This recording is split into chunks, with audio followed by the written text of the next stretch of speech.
Welcome to a new Team CGC 9.8 video. Today I have 5 non-key issue 9.8 comics to buy, plus some bonus picks as well. And I really like collecting these type of books. I think if something's a non-key, but if it somehow becomes collected by collectors, it just means there's probably like a really awesome cover art or something like that. And I think a lot of these, sort of fall in that category.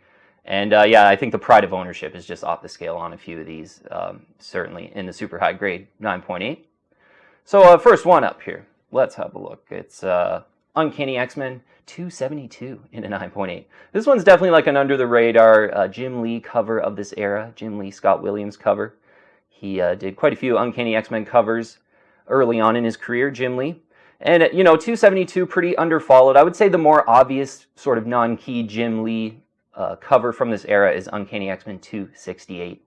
Definitely consider that one. That one has really trended up well just in the last kind of 2 to 3 years. And I think maybe because Black Widow's on the cover and, Captain America. But yeah, consider 268 if your budget's a little bit higher. I didn't look this morning on that one, but I think that one's about $400, maybe $350 to $400. Don't quote me on that. But Uncanny X-Men 272, Wolverine looking awesome on this cover, and it's a lot more affordable than 268.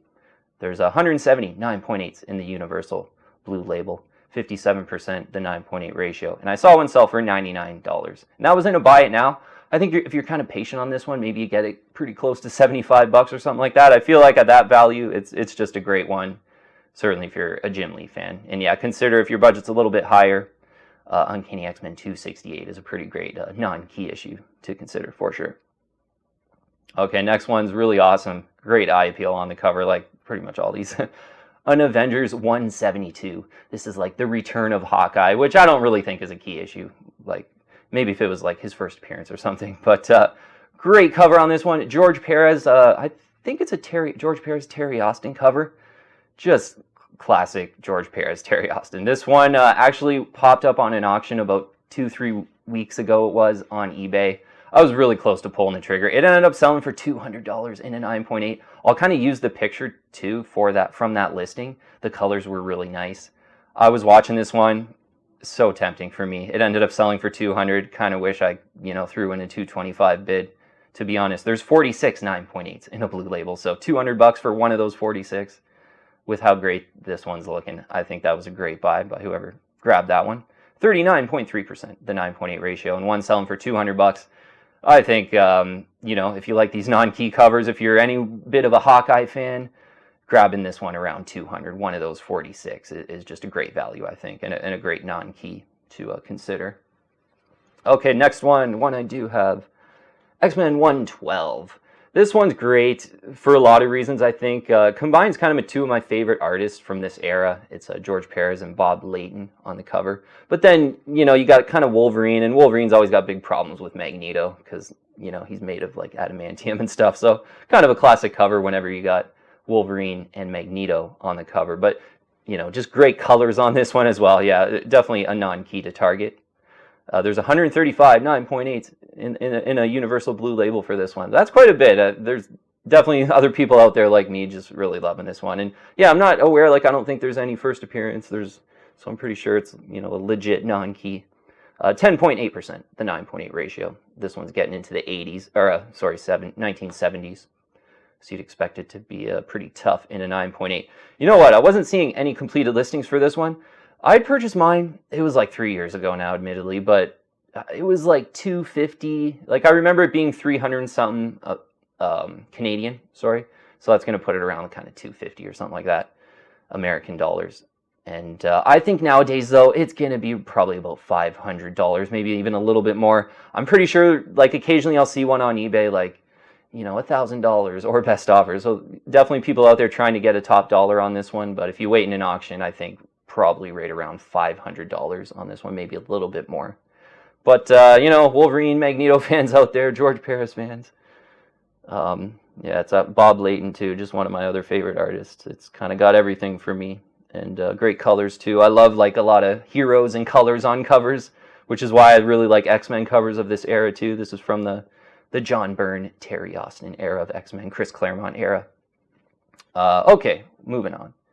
Yeah, next one I don't have, unfortunately, and I wish I kind of bid on this one. There was an auction like from 2 years ago, I remember. An Incredible Hulk 255, a really great Hulk versus Thor cover. Kind of always special to get, you know, Hulk and Thor battling it out. And a great cover on this one. There's 40 9.8s in the Universal Blue label of this one. 31.5%, the 9.8 ratio. Oh, kitty coming from behind the window. I mentioned there how I kind of missed out on an auction on this one. This one was 2 to 3 years ago. It's getting on a long time ago. It ended up selling for like $88 or something like that, this one, which I just really wish I threw in kind of a 125 bid on that one. I think nowadays it's going to be tough. There's only 40 of these out there. I don't even think I've saw one sell outside of that one from 2 to 3 years ago, to be honest. I think right around $250 is going to be worth it on this one. My feeling is maybe it would go for a little bit more. This is just one I've really liked and kind of have kept my eye open for an auction to kind of pop up so I can kind of get it at a fair value, but I haven't saw this one, so it's a bit pretty scarce, I would say, in a 9.8. And not seeing any completed sales on my research, unfortunately. But, you know, maybe right around 250 on that one, I think is worth it. And yeah, consider a lot of these on a raw copy. A lot of times you can get these ones pretty dirt cheap in a raw copy on maybe a back bin at your local shop or something. And Incredible Hulk 255 is one to look out for if that's kind of your strategy. Okay, next one. One I do have, and then we'll get into some honorable mentions. Wolverine number 8. Yeah, this one, it's just really surprised me over time as it basically being a really great investment. I'd purchased mine kind of in that 3 year to go range for $150. And yeah, I think it was a little bit over 150, and it was actually even kind of an overpay at the time. I remember quite a few of these going in the kind of 125 range.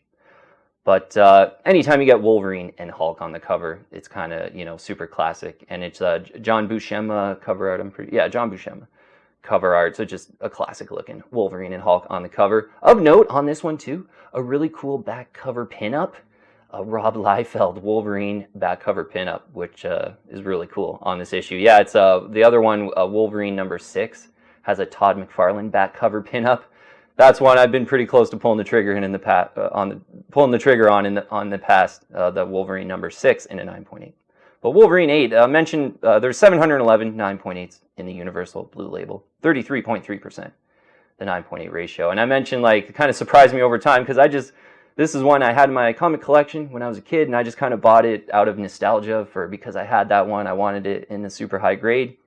Recent prices though, $459, $450. Saw one sell in an auction in Canada, a pretty kind of stealthy auction, for $355. So $355 to $450 is kind of the range on this one. And this kind of got up there to over 500. I think it was pushing 600, you know, when the comic book market was a little bit hotter. Admittedly, quite a long time ago, but kind of hanging in there. And I remember when I bought this one, I didn't really expect anything from it investment-wise, and it's actually worked out. And it just goes to show you, like, sometimes like a lot of these comics, you almost want to think about them in coolness. Like, this is just a really cool cover, and I'm sure a lot of people had it in the early, late 80s, early 90s, growing up, and they want to add it to their collection, even though it's not a key issue. But yeah, okay, so a Wolverine 8 we'll call the fair value around $400, maybe getting up to $450 if you wanted a really great looking one in a 9.8. But yeah, can't go wrong with Wolverine and Hulk on the cover, looking awesome, I think. All right, bonus picks. Try to get through them a bit faster. Well, this one I do have. Detective 525. I've said quite often on the channel that this is pretty much my favorite Batman cover from the 80s. I also really like Detective Comics 561. That's one where I've been so close to buying that one in the past too. There was one where I'd purchased it and then the seller was like, sorry, my inventory messed up and I don't have it. And I'm like, why'd you even put it on eBay then? But Detective Comics 561, great Batman and Robin classic cover. Great non-key in a 9.8 to look out for. Next one, Fantastic Four 210. Really love this one as just a pretty tough one to find. It's getting into the 1970s. Great Galactus cover. I think a few of these Galactus covers are worth it, sort of leading into Fantastic Four. Hopefully they bring in Galactus, and he's just looking awesome. I have a feeling a lot of these classic Galactus covers will do really well. The more common one is 243. I talk about that one quite often. Fantastic Four 243, but 210, there's less of them in a 9.8, tougher to find, older book, and just as cool, I think. Next one we covered on a recent video, Amazing Spider-Man 157. Just the classic Dr. Octopus Doc Ock cover. And this one had sold in that auction for $300. I was kind of watching this one. I was kind of marveling on how great the centering and the colors were on the auction. Ended up selling for $300. That's a pretty cool one.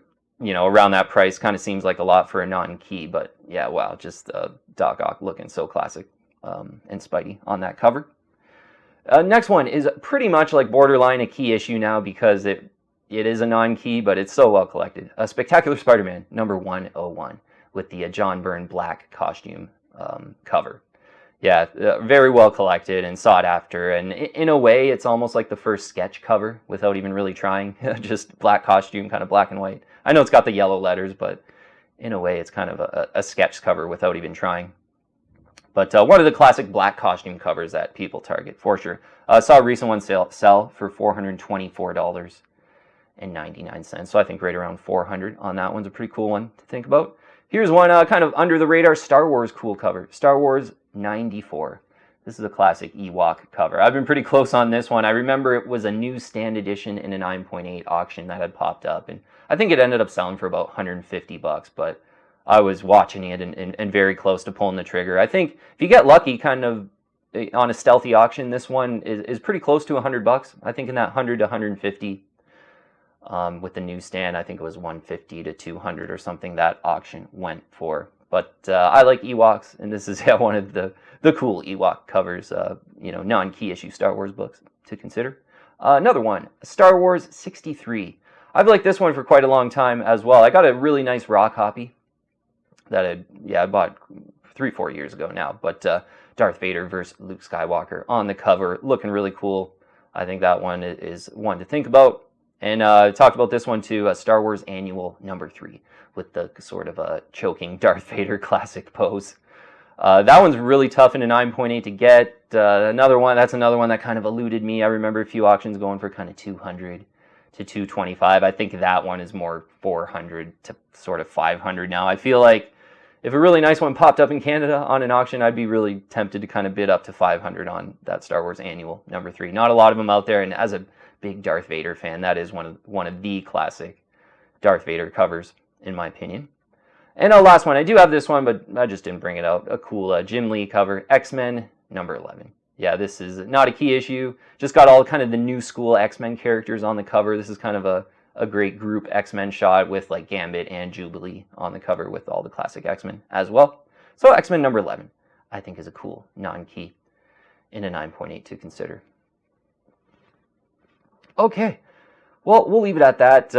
Again, I really like collecting in this kind of niche where, yeah, especially since I've sort of bought a few of these without even really thinking that they're going to be great investments, just out of coolness, and they've ended up turning out to be, you know, pretty great investments. And I feel like that's going to, you know, continue on moving forward. These like great covers in the super high grade are just really collectible. So definitely kind of a cool niche in collecting to, you know, collect in for sure. Okay, team, thanks so much for watching, though. I'll see you on the next one. If you're liking my content, please subscribe and hit that bell, and I'll keep you updated on future videos.